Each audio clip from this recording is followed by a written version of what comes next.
L'éthanol est un produit inflammable et assez volatile. Si vous souhaitez réaliser cette expérience, merci de travailler dans un endroit bien ventilé. La curcumine n'est pas spécialement toxique, mais elle teint beaucoup, donc c'est pour ça que j'ai porté des gants. Salut tout le monde.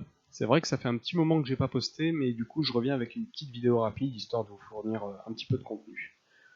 Aujourd'hui, j'ai pensé que faire une extraction serait sympa, donc j'ai choisi d'extraire du curcuma, une molécule qu'on appelle la curcumine, et qui est justement fluorescente sous les UV en donnant une couleur jaune-verte qui est assez impressionnante.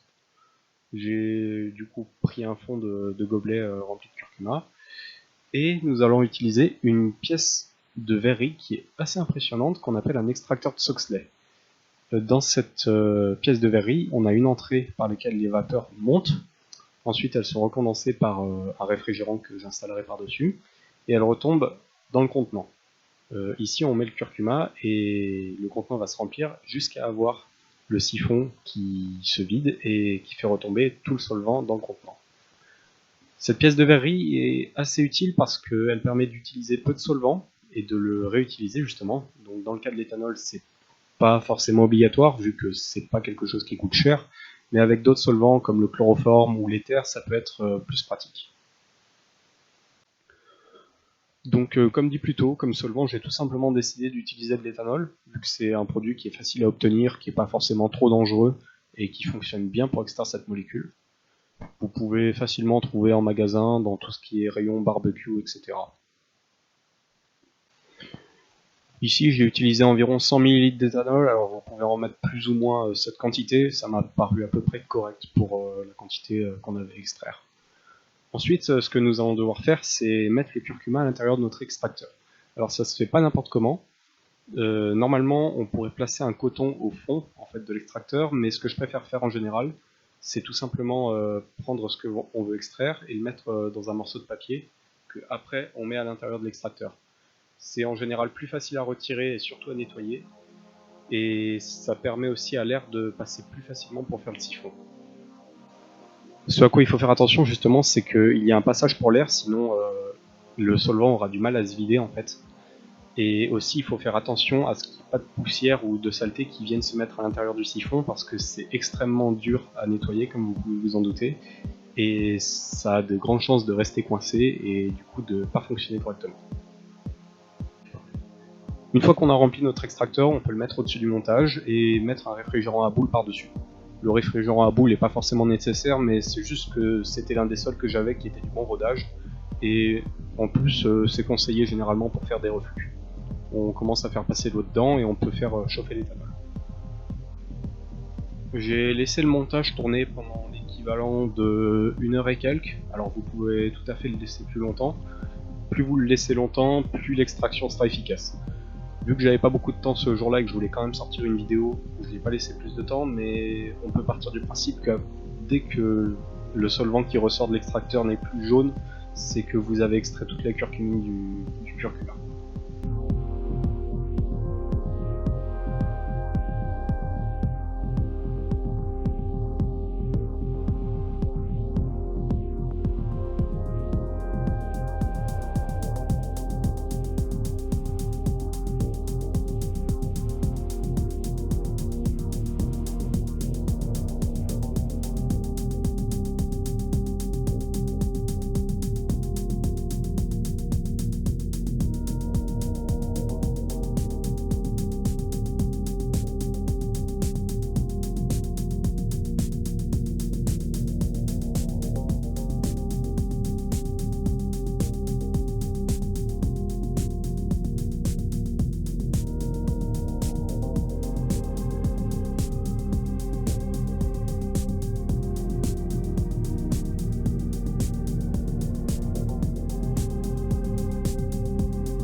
Une fois que les 1 heure se sont écoulées, on peut arrêter la chauffe et on peut récupérer le bouilleur.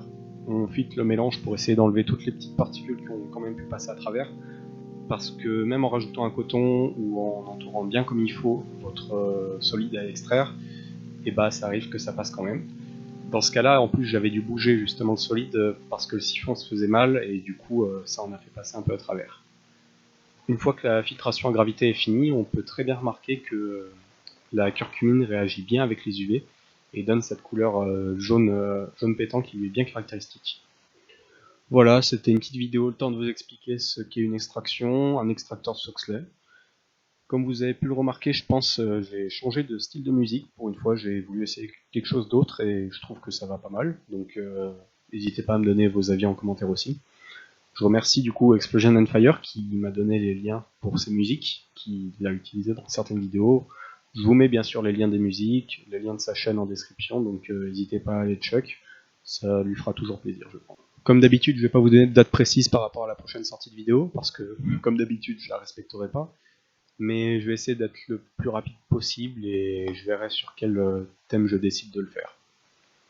Je vous souhaite une bonne fin de journée et puis à la prochaine.